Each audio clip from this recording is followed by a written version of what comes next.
بسم اللہ الرحمن الرحیم۔ السلام علیکم ناظرین، کیسے ہیں؟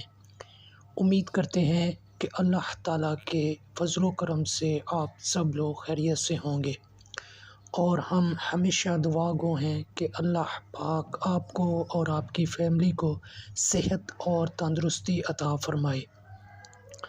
اللہ پاک آپ کی ہر دلی خواہش پوری کرے، آمین۔ تو ناظرین، آج ہم بڑھتے ہیں نسخے کی جانب اور بات کریں گے گردے کے درد کی۔ ناظرین، جیسا کہ آپ جانتے ہیں کہ گردے کا درد، گردے کی تکلیف جس انسان کو ہوتی ہے وہ ہی جانتا ہے کہ اس کی تکلیف کیا ہے اور اس کی تکلیف کا درد کیا ہوتا ہے۔ اس درد کے لیے آج ہم ایک ایسا نسخہ بتانے جا رہے ہیں جس کو استعمال کر کے گردے کے درد والا مریض اللہ کے حکم سے 5 منٹ میں ٹھیک ہو جائے گا۔ بہت ہی آزمودہ نسخہ ہے، بہت ہی آسان اور نایاب نسخہ ہے، ہزاروں بار آزمایا ہوا ہے۔ تو بڑھتے ہیں نسخے کی جانب، اس کے اجزاء نوٹ کر لیں۔ نمبر 1، اس کے لیے آپ کو چاہیے سونف۔ سونف آپ نے اچھی سی صاف ستھری سی لے لینی ہے۔ یہ آپ کو چاہیے آدھا پاؤ یعنی کہ 25 گرام۔ اس کے بعد دوسری چیز جو ہے وہ ہے الائچی سبز، وہ آپ نے 1 تولہ لینی ہے یعنی کہ 12 گرام۔ تیسری چیز جو آپ نے لینی ہے وہ ہے ست پودینہ،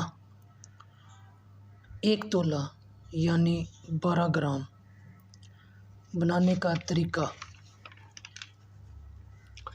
پہلی دونوں دواؤں یعنی سونف اور سبز الائچی دونوں کو کوٹ کر پیس لیں۔ اس کو آپ ہمن دستے میں اچھی طرح کوٹ لیں یا گرائنڈ کر لیں۔ اس کے بعد ست پودینہ ڈال لیں اور مکس کر لیں۔ آپ کی دوائی تیار ہے۔